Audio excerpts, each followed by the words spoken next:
We're ready to start the webinar this morning, afternoon, or evening, depending on where you are. Welcome to today's webinar, Putting Corporate Purpose into Action. Let me point out how on point we are in this webinar. It's Women's Month, and someone made the observation we have an all-women panel. I guess that makes me the only thorn among these ladies, but certainly delighted and privileged to be moderating today's webinar. Again, putting corporate purpose into action. For the rest of the people in the room, welcome. And this is, I believe, will be very interesting for many reasons, but I think one of which is as more and more countries exit the pandemic, we're constantly asking, this is a perennially important question, but I think the landscape has changed a bit as well, and would like to understand how corporate purpose can be put into action as we exit the pandemic. And I believe there are silver linings that we also achieve there.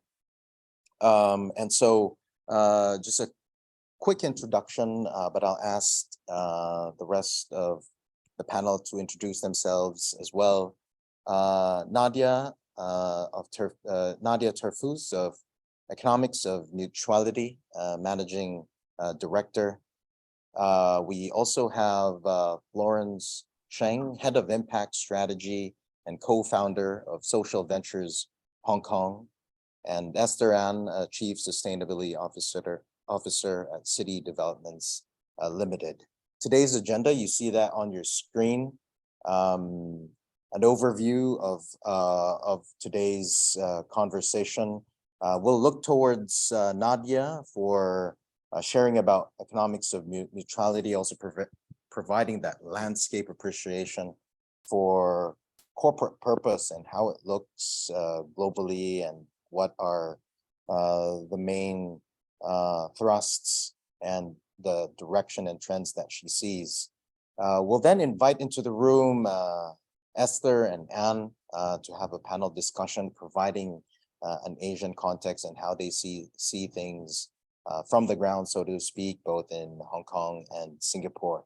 And of course, would love to hear engagement from the rest of the participants in the room. So do feel free to place your questions in the Q&A box. And I guess with that, let's start this webinar. I think people are excited as well as I am to hear from our panel. Again, Nadia Terfus of Economics of Mutuality, Managing Director. Nadia, I turn over to you. Thank you very much. And maybe, so I'm very pleased to be here today. So good morning, good afternoon, good evening to all. Maybe just to start, I will very briefly introduce myself. So as you said, I'm part of the Economics of Mutuality, and this is an independent platform that aims at transforming the economic system by creating a mutuality of benefits among all stakeholders. And it's made of a foundation, a management consultancy, which I lead, and an investment entity. And we come from the family business, Mars, the global pet care food and confectionery US-based company. So maybe I'll start as you suggested, obviously, by giving you a little bit of an overview of where we are, the space of, I would say, societal, environmental considerations and purpose. So as you all know, we've come to a point where these challenges are extremely large for the nation states, the foundations, the philanthropic movements to solve them alone. So corporations and investors need to take an active role and even lead the way, I would say. So it's both, I think, a duty, but also an opportunity for them. So if I summarize a little bit the 6 facts, through 6 facts, where we stand in terms of these challenges, and you probably know them very well. So the first fact, if you want, is that we are over over-consuming the planet's resources.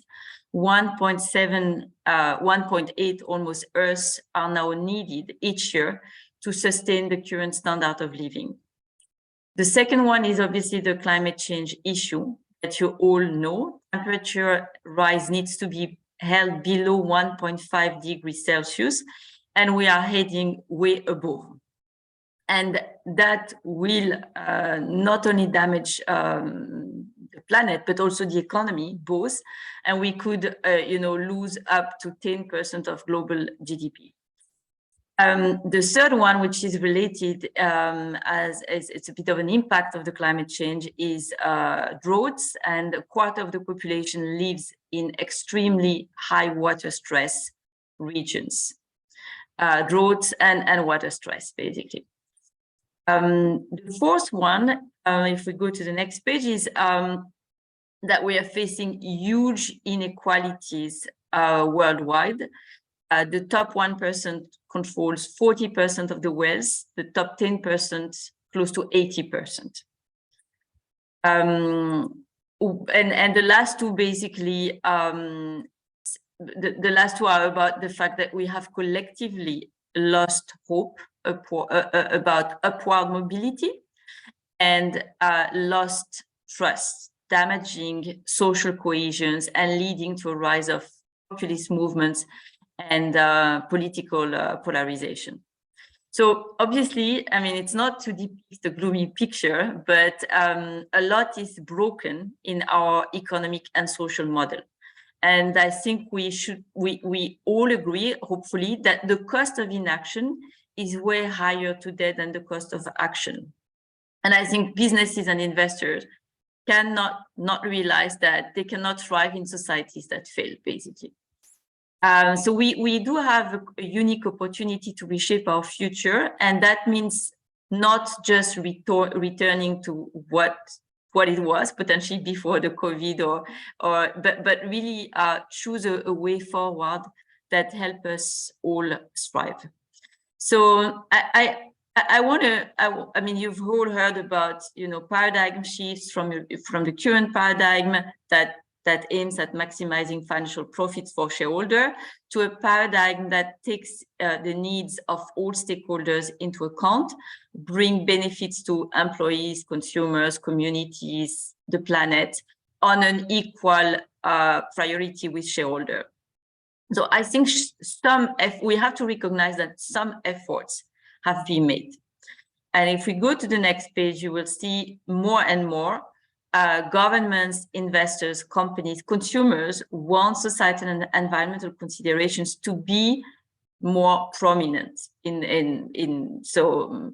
our daily lives. So governments, to start with, are stepping up and pushing regulation and standards, both at the investment and the corporate level. As an example, the Singapore's Green Finance Industry Task Force, convened by the Monetary Authority of Singapore, is working on a taxonomy to combat greenwashing. Also in Singapore, the Alliance for Action on Corporate Purpose, spearheaded by NVPC, together with business leaders.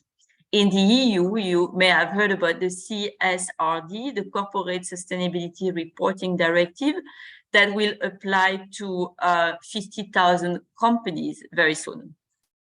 So governments also have launched a huge public investment to accelerate the pace of change, especially in the renewable and clean energies. So you may have heard about the Inflation Reduction Act in the US, about Red Power in the EU, about the China 14th fifth-year plan. So that's one. If you look now in investment is also claiming to embed ESG sustainability considerations in the way it operates. Close to 35% of the global assets under management are said to be ESG driven and sustainable. And in 2022, for the first time, there was more money raised in debt markets for climate-friendly projects than for fossil fuel companies. So it's moving. I mean, obviously, you will argue to what extent is that real, and we'll discuss that in a minute. Companies have also increased disclosures and commitments. You see on environmental and social challenges, you see that of the world top 250 companies, 96% are providing some form of sustainability reporting. 4,000 companies in the world represented 40 trillion USD revenues, have committed to science-based targets on climate change. And they contribute, businesses in general, to framework developments. They report on many frameworks. Finally, consumers do put pressure. In a recent survey, close to 70% of consumers said they consider sustainability when making a purchase. And some have also made some prominent lifestyle changes, like cutting down on single-use plastics, reducing the spend on new items, new clothes, as an example, reducing the consumption of meat, animal-based products, and so on. So that being said, if we go to the next page, I also don't want to paint a too optimistic picture. So the reality is in the middle. There is still a long way to go. I mean, unfortunately, greenwashing is pervasive. 90% of large companies have set net zero requirements, but a recent study predicts that only 7% will reach their targets. And they are, as you know, relying heavily on carbon offsetting. So regulators and standard setters are getting organized to combat greenwashing in the US, in the EU, I mean, all around the world. Recently, the Global Sustainable Investment Alliance is working together with the Principles of Responsible Investment and the CFA Institute to clarify the definition of ESG investing I was talking about, because it's very blurry, very unclear. And I mean, you may have heard about the EU actually specifying the levels of sustainability of funds, from conventional funds to dark green funds. So yeah, interestingly, it needs to be everything needs to be clarified in terms of what companies and investors are actually doing. The second aspect is consumers themselves have their constraints and are not always willing to make some sacrifices. So you have heard about the fact that young people want to be in an organization that contributes positively to society, but you may not have heard the fact that a lot of them, half of them, think that adopting a sustainable lifestyle means also giving up about everything that's pleasurable about their lives. So we also are a little bit, as consumer, we also are a little bit schizophrenic as well. And the other thing I wanted to mention is, if you look at, as an example about the importance in packaging of the environmental impact, it actually comes way after affordability, shelf life, ease of use. So it's also not always the primary societal considerations are not always the primary driver of purchase. And the last thing I want to mention about the fact that we still have a long way to go is that a lot of topics are not yet sufficiently taken into account. Scope 3 emissions as is one, social considerations in general. Even if we have some, I would say, minimum requirements that are, raised by the UN, by the ILO, I would say human and social capital are still lagging behind compared to the natural capital. And I think too many times companies and investors are in a logic of doing less bad, rather than doing business differently through embedding mutual value creation practices as a source of societal impact and profitable and resilient growth. So what needs to happen, and that's a little bit my conclusion on the next 2 pages. We need a much stronger shift in mindsets and practices. We need to continue building the case for purpose. So to have more and more macro and micro studies that prove that purpose can be a beacon for growth, for innovation, and a way, obviously, to deliver on societal impact. So really, purpose as a way to deliver on win-win opportunities. The second thing is to better link organizational purpose with employee drive in a context, as you know, of great resignation, conscious quitting, quiet quitting, whatever you call it. The reality is that the HR costs associated with talent attraction and talent attrition are enormous. So it's critical for organizations to articulate and feed the connection between the personal and the company purpose. The third aspect of that shift, to invest in innovative business models that are based on mutuality and address societal challenges. Waste is an example. So you know, as an example, in the waste space, you have food waste, obviously, with examples of Too Good To Go or Chomp in Hong Kong. You also have textile waste, and both Patagonia and Decathlon have you know, started embarking into solving the textile waste problem. So I think innovation obviously is key and can be again a source of growth and solving societal challenge. The fourth one on the next page is education. We need to continue educating massively at all levels in organizations, including the board level. Interestingly enough, 70% of board members state that they are only moderately or not at all effective at governing ESG topics. So that's really interesting that there's still it's an important need to educate. The fifth one is to rethink how we build effective partnership with purpose at the center. And that means partnerships within industry, across stakeholders of one industry, but also much more broadly, you know, with in the context of public-private partnership. And I really do believe strongly in that, as I've done part of my career in the public sector. I really think, you know, that you know, having both the competencies and the power of delivery of both is needed.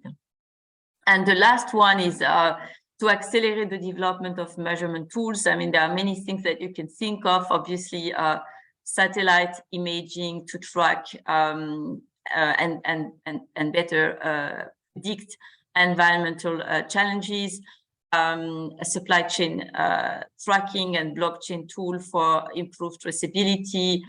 You could think of carbon capture, storage, removal techniques to help you know, fight climate change. You could think of the multi-accounting frameworks to better reflect externalities. So this is, I think, a long list of shifts, but those are also critical ones for really putting purpose into action going forward and tackling you know, the challenges that we've just mentioned. Thank you very much, Nadia. We'll look towards Florence and Esther to give a contextual flavoring to this. And at this point, I'd like to invite the two in the room, although you've never really left it, but more so to comment on this acceleration of corporate purpose and as you see it on the ground. Florence, if you don't mind, we'll begin with you and then Esther. Thank you, Anu, and thank you, Nadia, for the sharing just now. If I may just start with quickly introducing myself and the background of Social Ventures Hong Kong. So I joined Social Ventures Hong Kong 4 years ago and has since worked on particularly corporate partnerships and building cross-sector platforms to further purpose and social impact into daily operations. And I've also had the pleasure last year to co-found a separate entity called Cosmos, which is the impact consultancy arm of SVHK. And through that, and through both of my hats in Cosmos and in Social Ventures Hong Kong, I have to say I could not agree more with Nadia's observations just now on a global scale. And if I can articulate a bit more from Hong Kong, with my SVHK hat on, we actually worked with the Hong Kong Management Association and collaborated with them since 2021 to establish a business platform called Business with Purpose. And I think the very concept of Business with Purpose is to bring together different corporate partners, no matter in SME, or a kind of multinational corporate, to really develop more showcases and examples of what does it actually mean to put purpose into the heart of business, which is the core focus today. And if I may just share a bit on the survey that we've conducted for 2 years in a row now, which really gives a taste of Hong Kong and where we are. So from last year, we engaged about 160 different corporate leaders in Hong Kong, mostly in the executive level, to ask them a few questions. One of them being, to what extent do they feel corporate purpose is key to their development, and to what extent are they interested to become a purpose-driven business? And I guess, we are really excited to see that over 80% of them said yes, they are definitely interested in purpose. And that, reminds us that perhaps purpose, is something that's already quite heavily embedded into the concept and the conscious part of Hong Kong business leaders. The question really that was raised through that survey is not the why, but more on the how. So what does it actually mean? And again, to put a very specific Hong Kong context on, I think it's fair to say that as a city, we have taken a slightly slower and more long-winded recovery route since COVID-19's outbreak 3 years ago. So on a very practical front, I think what we're seeing is that even though a lot of businesses are very keen to embrace the challenges and work on the challenges and resolving the challenges brought forth by climate change and inequality in cities and urban areas, there is a very pragmatic concern on resource allocation and priorities, and really focusing on doing more with less where possible. And I don't blame them for it. I think this is the reality of the situation, particularly in the post-pandemic world that we all live in. What we see particularly in that sense are two big observations. Number one is that they very much like to see purpose as the magical X factor, the glue that brings people together, may it be their clients, their employees, their staff, or their stakeholders in the community, in the public. So that very much goes in line and in tune with Nadia's observation around the importance of partnership, and it's becoming more important now than ever, being with purpose being at the center of it all, like you said. The second observation that I've seen is the importance of actually leveraging purpose or purpose-driven activities to, to quote a more I guess common term, create shared value. So how can we actually, create the social impact and the business impact all together? In particular, in Hong Kong, one of the anchor fields and subjects that has worked well as an example for purpose-driven action is around employment. So exactly like what Nadia said, we all live in an age where you see the Great Resignation, hiring, recruitment, retention of talented people has become more challenging than ever. So other than engaging those who are already working in your organization, how can purpose and how can social impact initiatives actually broaden the talent pool that each corporate can tap into? So how can we leverage opportunities brought forth by more inclusive hiring practices to engage, say, mothers with young children who were previously outside of the workforce for family reasons or for skill reasons? Can we actually uplift them and help them participate in society and our economy? So these are some of the observations that we've had in Hong Kong, and I'd love to have the opportunity and the time to chat more about different things and also to further this conversation later. Thanks, Florence. I'll turn to Esther in a second. Let me just address the rest of the people in the room. Let me just say that you can already insert your questions or type in your questions in the Q&A box. We'll have a time for it, but happy to see them trickling in. Esther, would love to hear your views on this as well. Hello, greetings from Singapore, and thank you for having me. And I think I would just add on to the two previous speakers to talk about that. Yeah, I mean, being a sustainability professional for more than 2 decades now, I can't agree more that we do have a sustainability awakening, and really is a silver lining, from COVID. And of course, we all aware that the health of planet, people, and economy and businesses are all interdependent and all interconnected as well. So that is also why, as private sector, I mean, just a brief introduction of where I am and what I work for. And City Developments Limited, or CDL, is a private listed company in Singapore, and we are operating in 29 countries and regions. And we build homes. We build office space, commercial space, retail as a landlord, and also have a global footprint of 130 over hotels. So our business is not just about brick and mortars. It's also talking about building spaces for, home, for people to develop their career and build their business and, build their family life and build their dreams, basically.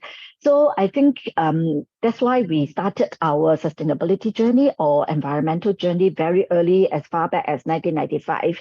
And at that time, in our part of the world, sustainability or global warming were not quite a mainstream agenda. And even after Paris Agreement, COP21, yes, there was a little bit rising of attention and awareness about yes, we need to provide, we need to conserve the environment, but I wouldn't say that it is as fast as the last few years. Since COVID, I think there was really definitely a global convergence of will and commitment to build a more resilient world or economy for people. And net zero become a national and international goal for people. I mean, I have the privilege to have attended COP25, 26, and 27. At 26, definitely Glasgow, we can really see that people are coming out from COVID and started to travel, and get together in person, and still, most of the time wearing masks and all. But at that time, the pace about dealing with climate emergency has stepped up a lot, and Race to Zero become a very important, global campaign. Then net zero become a North Star goal of almost different sectors, in the value chain, in the ecosystem, whether it's public sector, private sector. And first we saw the 2019, actually before COVID, we already saw that investors are looking into net zero, which has formed the Net Zero Asset Owner Alliance. And then July 2021, we saw the Net Zero Insurance Alliance formed. And during, Glasgow, November 2021, we saw the Net Zero Banking Alliance, and formed by more than 90 over country banks in the world, representing, US $66 trillion in assets. So this is a really force for change. And Glasgow Financial Alliance, or we call it GFANZ for net zero, comprises 450, organizations, including stock exchanges, the regulators, and also the leading banks, and the largest investors, service providers, rankings and ESG ranking services and all that. So all these are really important force to drive change in the private sector. Just now, the two previous speakers also talking about how private sector is playing a key role in, conserving the environment and driving positive impact and all. So I think this is something that, as part of private sector, we all know that actually, if you look at climate risk and social risk, they are all very strong business and investment risk also. If I could refer to the World Economic Forum, the annual global risk report, this year, again, with among the top 10 global risks, 5 are actually related to climate and environmental, such as natural disaster or failures to manage or to mitigate climate change and all. But there's the other few. 3 are actually social, risk, including the, cost of living crisis, and also, erosion of social cohesion and societal polarization, whether it is due to politics or economic, issues. And last but not least, they have also a large scale, involuntary migration, which is also a social risk, for that matter. So I think we cannot divide the so-called ESG into which one is more important. Whatever happened to the environment, whatever damage to the environment, the people are the one who will suffer, and that will also cause social issues. And now what we have seen also, the youth, that's just now Professor was talking about it, which is very true. If you refer to a survey conducted in 2021 among 10,000 youth from 16 to 25 years old across 10 countries, more than 60% of the youth, involved in the survey pledged that they were feeling very depressed and hopeless about the future. So climate anxiety or eco-anxiety is a very real problem. So I think we need to take care of the young people because they are our future. And they, with a very negative mindset, it will really impact on their career, their profession, and also their contribution to building, their national economy and, and tackling, the global issues as well. So I will stop here for a while first, and we'll share a little bit more how we have actually integrated our ESG into our business, into our product, and also, how it actually has helped us sharpen the business advantages and also build a strong social and relationship capital as well. Thank you. Thank you, Esther. What I'm hearing from you and Florence, 2 things. I'll try to make a connection here.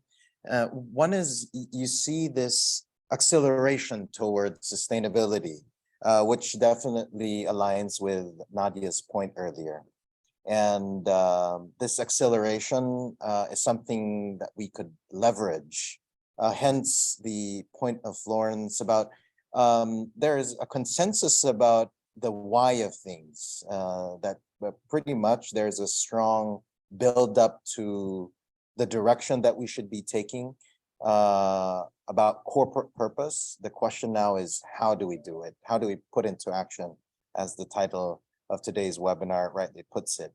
I'll turn to Nadia back to provide, if you can provide us, Nadia, with case examples of how corporates have precisely done this. And then we'll revert back to Florence, Esther, and bringing the rest of the people in the room to also join in the conversation. Nadia?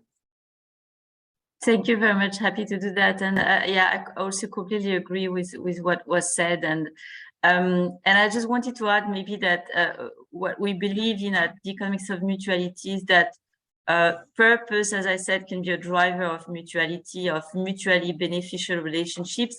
And we like to define purpose as a way to develop profitable, scalable and sustainable solutions to the problems of people and planet.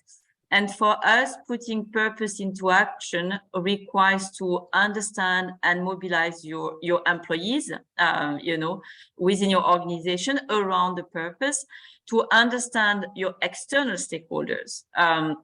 in relation with the purpose, so their pain points, their challenges, and obviously mobilize them around that. Find solutions to achieve common goals. That's the purpose, basically, through investing in your ecosystem, developing innovation, building partnerships, revisiting your business model, based on these common goals again, and driving performance across not just the financial form of capital, but multiple forms of capital, because you want to understand what your interventions are triggering in terms of improving human, social, natural capital. So that's a little bit in a summary, and I wanted to give you 3 case studies that are quite different. One is an industrialized region in Western Europe. So it's we're looking at a very large ecosystem example at the level of a region that brings together many different stakeholders. The second one is an example of ecosystem building led by a company, Mars Wrigley. And the third one is an example of human capital growth, so an internal example within a mid-sized US company. So the first, if I go to this first example, so we're talking about, as I said, an industrialized region in Western Europe that needs to, as any region needs to tackle many challenges at the same time. I think that's the difficulty. And maybe we go to the previous page so that you can see the context, the approach, and the impact. But a region needs to tackle, as I said, many challenges. So it's a great example of what we call an ecosystem orchestration. Because the region needs to create spaces for people, planet, and economy to thrive. And that relates to the ability to work and be fulfilled at work, the ability to build a purposeful future, the opportunity to develop trust-based relationships, physical security, security of property, data, a healthy environment, the prospect of a well-functioning economy, and so on. So a lot of things at the same time. So what is the context is, it's an important, we're talking about an important economic area with several major industrial players, mostly traditional industries like oil and gas, petrochemicals, steel making. So a region that has a very long industrial history and a high concentration of industrial sites. And the region also where the population is reluctant to any new form of industrialization.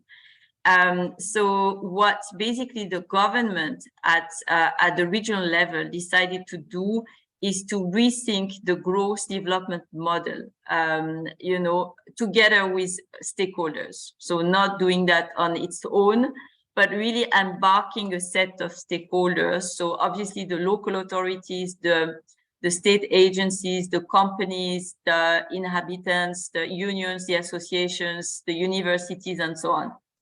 And they created a territorial lab to bring along these critical stakeholders and think through the future of the region. So what they started doing is actually they ran a holistic assessment of outcomes. So what we call the outcomes is what the health, if you want, of the region across 4 forms of capital. That's what you see on the right of your screen, basically. The first one you could say is the human capital. So it's the quality of life, the job satisfaction, the employment rate, education, health metrics. So that's what they started looking at. They also looked at social capital, so the social cohesion, the trust, citizen engagement, security in the region. That's the second form of capital they looked at. The third one is obviously natural capital. So climate change and metrics that relate to the air, the quality of the air, the consumption of water, the quality of soil, and biodiversity. And the fourth one is financial capital. You also have to have an understanding of the level of revenues, the level of inequalities of the region, as well as its capacity to innovate and attract. So based on that, so they ran that holistic assessment, as I said, and they also looked, and that's a little bit the middle of the page that you see, they also looked at everything that was happening in the region in terms of the initiatives that were recent, ongoing, and that were likely to change the outcomes. And I mean, they came up obviously with some strong conclusions around some health outcomes that were relatively poor, the industrial pollution that was high, the lack of mobility, the trust towards economic players that was low, and so on. And they assessed whether everything that was happening was likely, as I said, to impact the outcomes. So they understood where the biggest gaps were, because if you start from low and you're not doing much, the likelihood of you actually improving the outcome is still going to be low. So they built that picture, and basically what they said is they decided that there would be 3 axes to the transformation, and it's an ongoing example. So I cannot give you numbers around the impact, but at least I can tell you the axis of the transformation. The first one was to align on the priorities based on this understanding of outcomes, ongoing initiatives. And so the question was, yeah, based on the strengths and weaknesses, what do we want to push? What do we see as high priority? The second thing is to decide on the large initiatives that we need to launch based on those priorities. So what is it that is missing at the moment and that needs to either accelerate or needs to come on top of what's already being done? And the third thing, to build a platform of mobilization and trust, was to ensure ongoing transparency in terms of progress in the delivery and in terms of outcome. So it's going to take the form of a digital engagement platform. And just keep in mind, there's something very interesting around the transparency, is that you want to give transparency, but it has to be also simple, accessible, you know, because if you overwhelm people with information, you could argue that actually, is it really transparency? Because it's too much information at some point and people actually lose track of what's really important. So I thought it was an important example because a region is probably, as I said, a perfect example of an ecosystem bringing along very different types of stakeholders facing very complex challenges, but at the same time, it's probably a good level to actually, you know, embark these stakeholders and solve the challenges. The second example I wanted to share is an ecosystem approach that was initiated by Mars Wrigley in China. And the program is called the Mars Wrigley Township Entrepreneur Last Mile Project. And it was launched in 2021. And the idea was for Mars Wrigley China to translate the corporate purpose of Mars, the world we want tomorrow starts with how we do business today, into a meaningful local challenge. And they picked provide accesses and opportunities to underprivileged youth, which is also aligned with China's national priorities of rural revitalization. So, and sorry, I should have mentioned that the provide access and opportunities is essentially in rural areas. So the idea was to develop a new business model around that meaningful challenge that I mentioned, that puts purpose at the core. So the idea is to develop a model that benefits obviously the youth, but also give Mars an opportunity to penetrate rural areas. So the approach, there was a very intense phase, and I think I insist on that because as the example for the industrialized region, I think it's really important that you have to decenter yourself. You have to understand what you're solving. So there was an intense phase of research, of field visits and design to go really deep into the ecosystem. So there was like close to 150 interviews across 20 stakeholder groups, more than 100 pain points were analyzed. As I said, there was a co-design phase, to understand what value could be brought to the youth, but also the mom and pops, the distributors and the manufacturers. And what came out is a set of initiatives to help young people start their own business in rural areas, in the retail sector, by providing them with access to the products, the Maastricht-led products, but also sales capabilities, but also infrastructure they needed. Maastricht started on its own, but the idea is to leverage the power of partnership and embark other manufacturers, because in the end, what you want is impact again. So you want to, expand the boundaries of that project. And it will also be expanded to women in rural areas beyond the youth, again, with, impact at mind. So the project is, where do we stand? The project has started,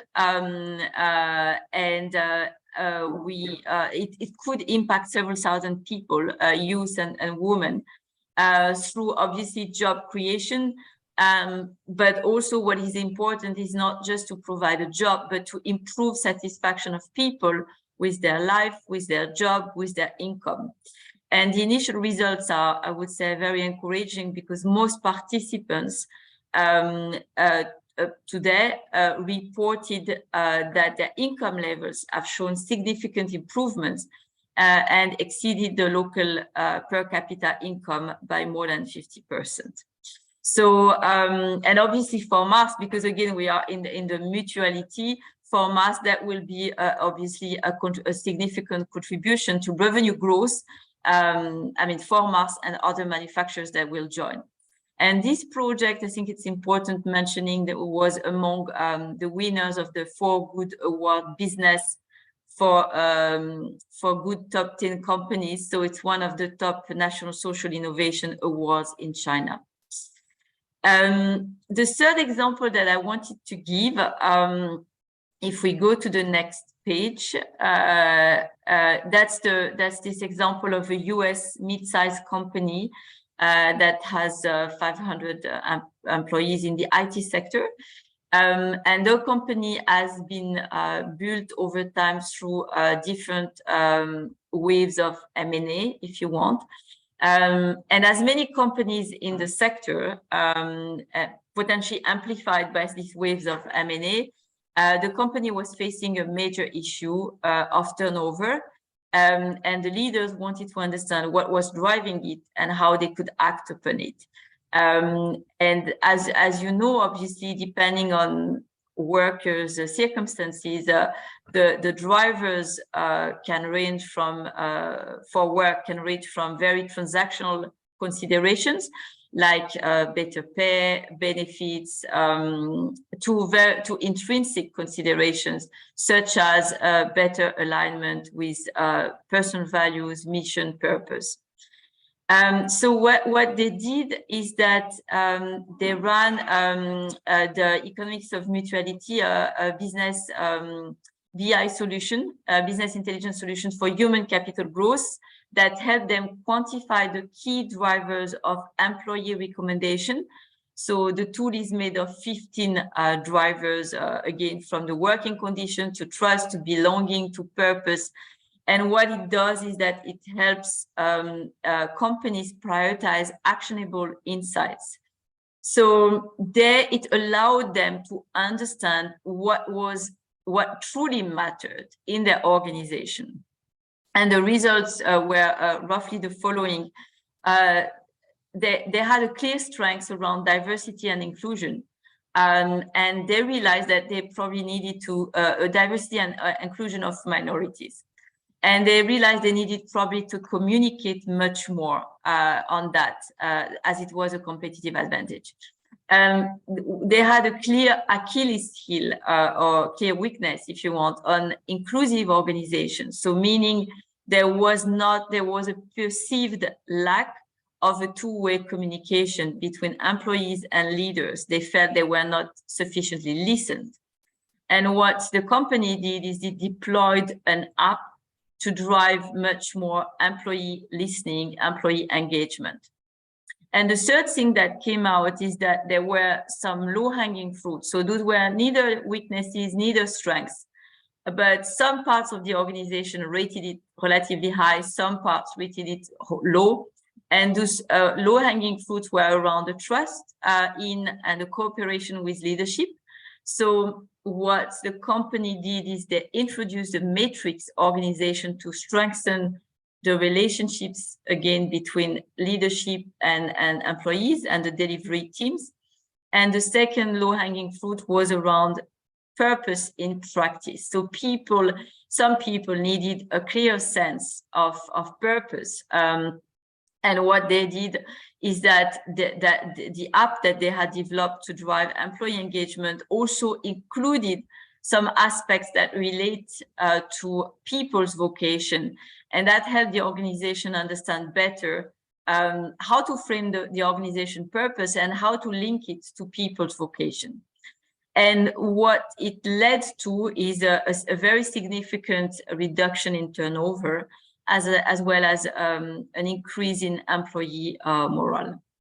So those are very different examples, but hope that's helpful.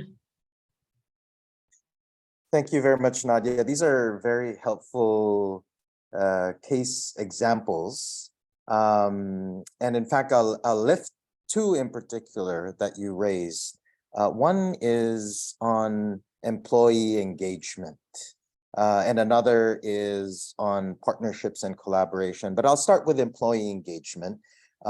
Esther, if you don't mind me turning to you for this, because you had mentioned it earlier as well, about social, rather corporate purpose playing a role in employee engagement. And by employee engagement, I mean both the recruitment of best talent and the retention of best talent. If you can speak more about this in your experience, seeing things from where you sit, about the role of purpose in keeping the employees engaged and attracting the best talent out there. Thank you, but I would like to expand it a little bit broader, because we are not just dealing with, because we are, as a developer, as a building owner and landlord, we have a huge ecosystem. In fact, we have a huge impact on the environment and on communities. Globally, building and construction sectors account for more than about 40% of global greenhouse gas emissions. How we design, build, and manage our property, how we engage our building users, be it tenants or be it the home buyers and building users and all that, has a huge impact on the environment and also on communities as well. And I'm sure that you all have heard about this, Milton Friedman's theory of like business of business is about business. It's all about short-term profits. But now, 50, so many years later now, so many decades later, if we still want to, talk about this business, model, I think you will be dropped by a lot of ESG investors and stakeholders and all. So today, what we are looking at is the so-called adding purpose to a business model. And I still believe firmly about the triple bottom line, that is about planet, people, and also profit. And as a private sector, and especially listed company, we do have obligation to maintain financial viability, to return values to investors, to shareholders. And when I said investor, I'm not just talking about the multi-million, the institutional investor. We do have quite a lot of even retirees that they are holding, the blue chips and relying on the dividends and all. And we have a huge value chain, whether it's our own employees or supply chain that rely on us to do well, to continue to provide them business. And, just now, Nadia talking about the 6 capital, which is actually the integrated reporting approach that we already looking at it, since 2015, and also embrace it. And we are not just talking about, protecting the environment, which will enhance your natural capital, and also your product, your organization, and manufacture capital, and your social and human capital. And all these actually will have an impact on the financial capitals. So all these 6 are all interdependent. And of course, so now when we talk about adding purpose to business, it's also talking about how to, remain profitable, viable, prosperity, but not at the expense of people and also planet. And in fact, we need to share prosperity with, the communities, and the environment as well. So this is also the basic, the fundamental of the so-called SDG, the Sustainable Development Goals, 17 goals, 169 targets. So when we are, looking at our business model, we look at the whole value chain, and how do we manage, and design on land, and how do we build to meet the, the expectation to help people grow their family, their business is very important. And of course, we also look at how we can contribute back to the industry. For example, we do capacity building, training, sharing our practical knowledge. We build a sustainability academy just to do that. How do you build green, and how do you, employ, sustainable and renewable energy to lower the carbon footprint? Because whatever happens to the environment, it will impact the people, and even like pollutions and all that have a huge impact on people's health as well. So we look at, how to train industry and how to engage, a larger group of, the ecosystem, especially youth. We have the Youth for Climate Network that is to engage young people to drive change. And of course, we have even the SDG Young Leaders Award that to help young students, whether they are from the university or poly or high school, to take part in SDG challenge, to come up with idea to solve, the problems that we have, with us today. And of course, women is a big, a part of our DEI, and investors are very concerned about, diversity, inclusive, business approach and model. So that also applies to whether it is employees or even, community. And, for us, we have actually been the first Singapore developer included in the Bloomberg Gender Equality Index since 2018.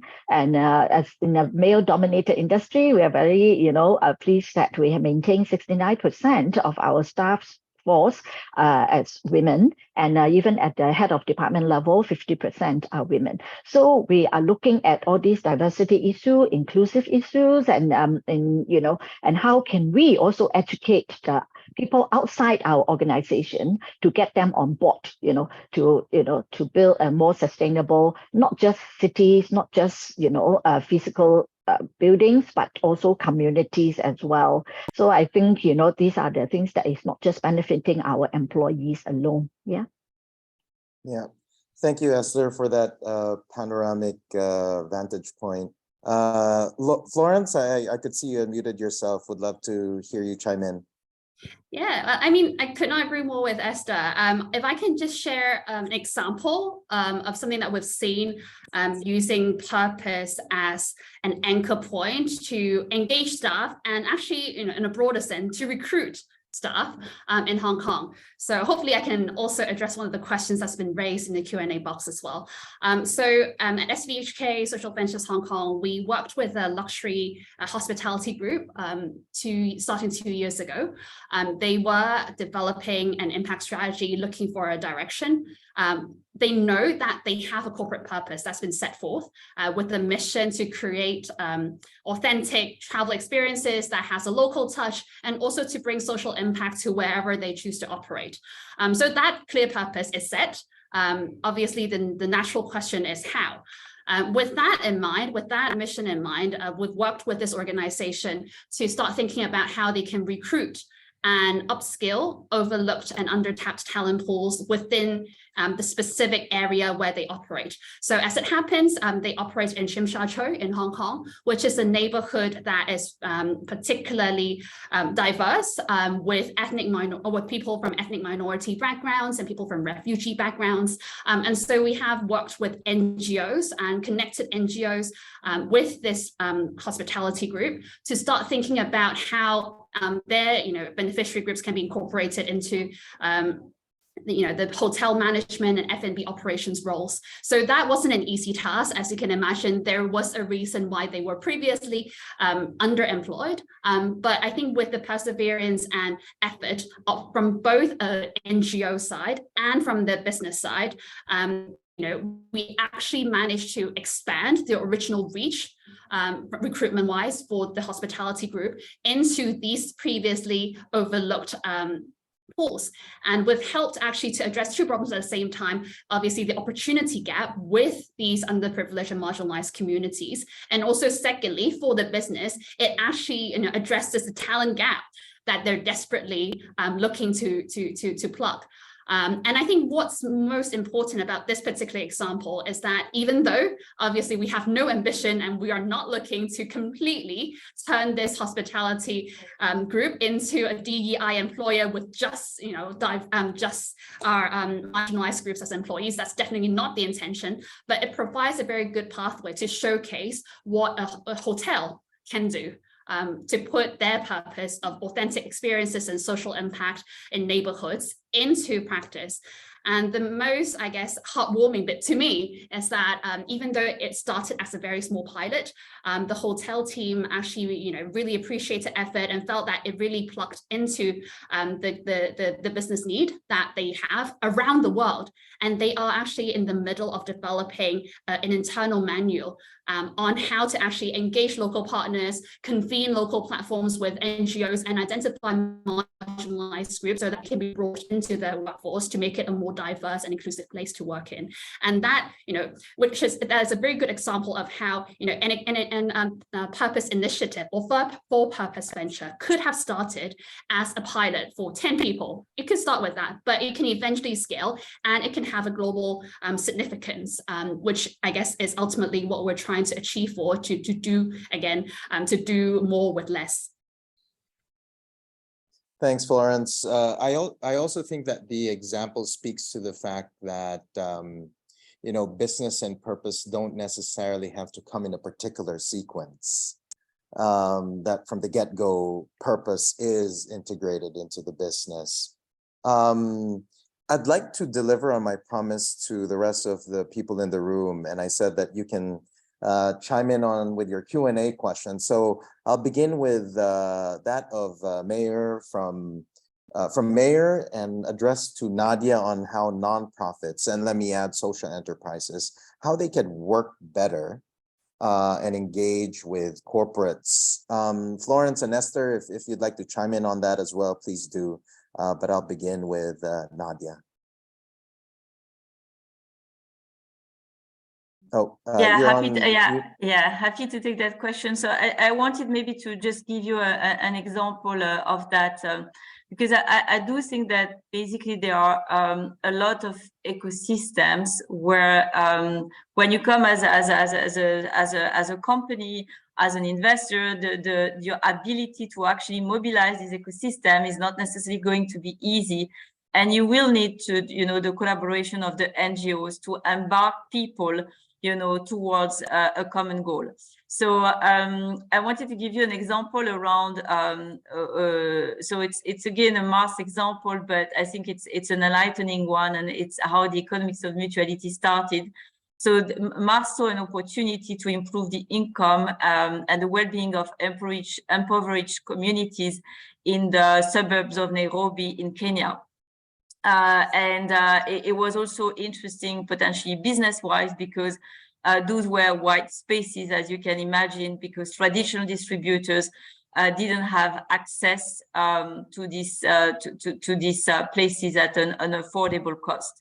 So we are really talking about city slums, and what Mars did is actually partnered with NGO who had the social capital, you know, the trust of the local communities to recruit entrepreneurs, micro distributors of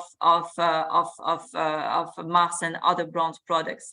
So I think there is a unique opportunity to create these cross-stakeholder partnerships to tackle some of the challenges, because again, I think if we're talking about solving the very complex problems of the world, it's not just one company, it's not just a set of companies, but you will need to have different skill sets, different levels of social capital, you know, as I was mentioning, the proximity with the local communities.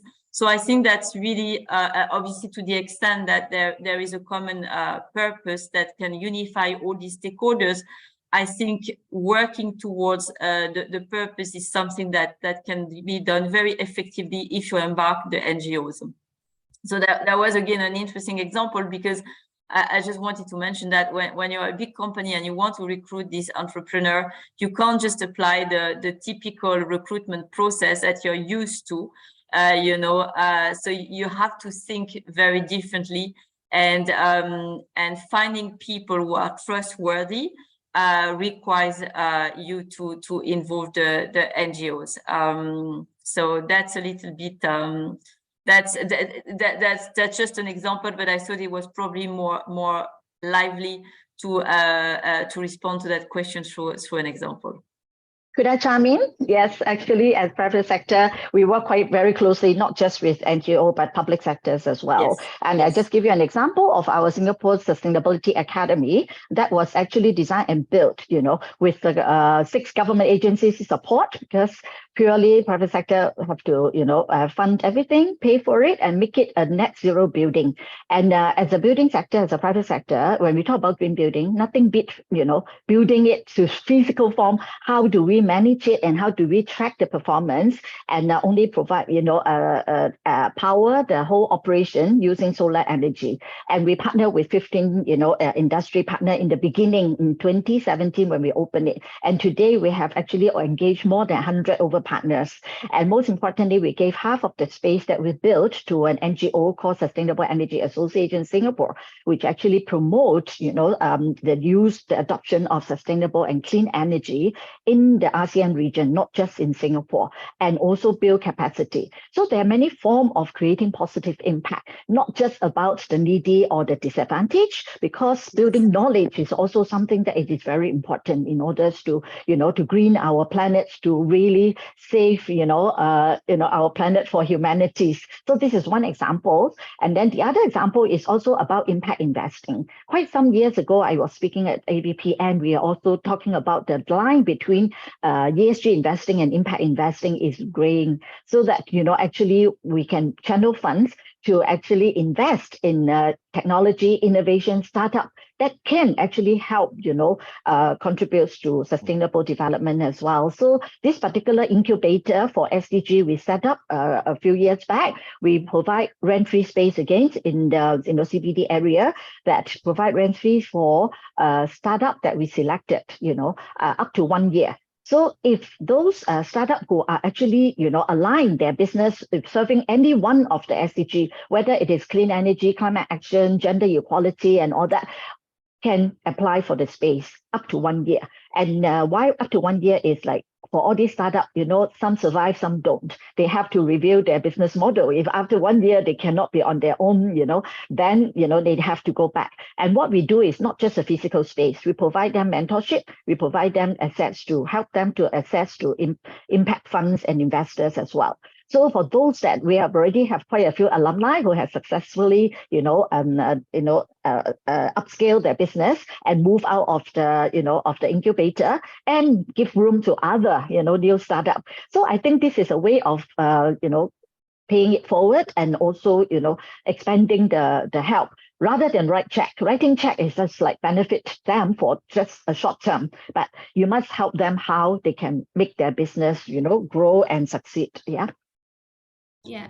And if I may also chime in, I'll keep it short, I promise. I believe corporates also need to treat NGO partners as partners and leverage NGOs' unique expertise and on-the-ground insights on community engagement and social issues to actually stand on equal footing and develop their initiatives accordingly. And the reason why I say that is I've seen a lot of corporates who would treat, who work with NGOs, definitely, but in a certain way, the NGOs are sometimes treated as vendors. Service providers who are helping them fulfill a certain requirement or a certain goal. But more likely than not, they oversee the actual the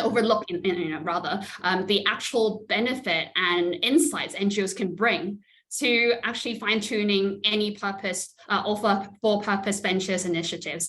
To give it a concrete example, when we talked about recruitment of refugees and ethnic minorities earlier, a corporate wants to do that, but they have no idea what are the barriers that are stopping refugees and ethnic minorities from actually getting into the world of work. It could be as simple as, some refugees, in the ethnic refugee population in Hong Kong, they might not be checking their emails every day, even though HRs tend to send emails on interviews over email. So it could be something as simple as improving communication channels that an NGO can facilitate, or in a case of another project that we worked on, as supporting mothers who have not worked for 3 to 5 years to get back into the world of work. An insight that we're able to provide, it's not necessarily the skill gap that's lacking, it's the confidence gap. So to bridge the gap, what needs to be done is perhaps a 3-month, in our case, jobcation program. So mothers can actually take time off from their domestic duties, so to speak, and join into the world of work, and also have employers tweak certain job specs so that they can provide more flexible and supportive working environments to help mothers ease their way back in. And exactly how that's done is very dependent and very reliant on the NGO's unique intelligence on the field. So that's, I guess, another example of how NGOs can work with corporates and actually as equals, as partners in impact, as opposed to a client vendor relationship, which I've seen way too many times in Hong Kong, and I'm sure in other cities as well. Thank you very much, Florence. Mayor, I know you have a second question. We'll get it to Florence beyond this call, but what I'll do now is provide a quick summary, and then I'll turn to Nadia, Florence, and Esther to give their last points and insights. Well, from my end, just 3 things I hear from the 3 speakers today. One is clearly there is an acceleration and support for sustainability, not just by corporates, but across the ecosystem. The second point is that if we want to address sustainability and the systemic problems, it has to be an ecosystem approach. Today's webinar takes the vantage point of the corporate, but clearly corporates have to work with the rest of the ecosystem. By way of example, as Florence so eloquently put it, they could look towards NGOs and social enterprises as partners in delivering impact. And the third point, which I'm very happy about, is that our speakers gave many examples, real world examples in both cities and beyond, to which we could look towards as potential models. With that, I'll turn now to Nadia, Florence, and Esther to give their last insights. Happy to start if you want. Yes, please. I think hopefully we've made the case that we need to change the way we do business. It's urgent, it's necessary, but it's also worth it, again, from a mutual value creation perspective. Obviously, I mean, there was a question around the challenge. It is not easy, embracing purpose also requires some sort of transformation. It requires an understanding of how you can create value through new business models. It requires you to adopt also a trial and error mindsets, and learning also through experimentation, making space for mistake, creating a safe environment in which everyone can take ownership. But I would say it's really important that throughout the journey you hold on to your purpose and your values to make it happen. Because again, I think it's worth the effort, and it's critical if we want to address the challenges that we're facing. Thank you, Nadia. Florence? So for me, I think nothing much to add on to what Nadia said, other than the fact that putting corporate purpose into action should be about win-win. It should never be about just how the corporate can realize business and social value. It's also about how we can bring support and uplift those who operate, live, and work and play around them, in the stakeholders. So I think the key, to borrow Nadia's words, is around common purpose. So finding the unique points of overlap between what a corporate needs to achieve and their corporate purpose and that of their partners. And doing that together, going on that co-creation journey together and experimenting together would go a long way to ensuring that we can really arrive at a point of transformation. Yeah, I can't agree more. I think building resilience is everyone's wish, not just about whether it's the government, whether private sector or people sector. Who do not want to stay healthy and resilient, whether financially, economically, or environmentally.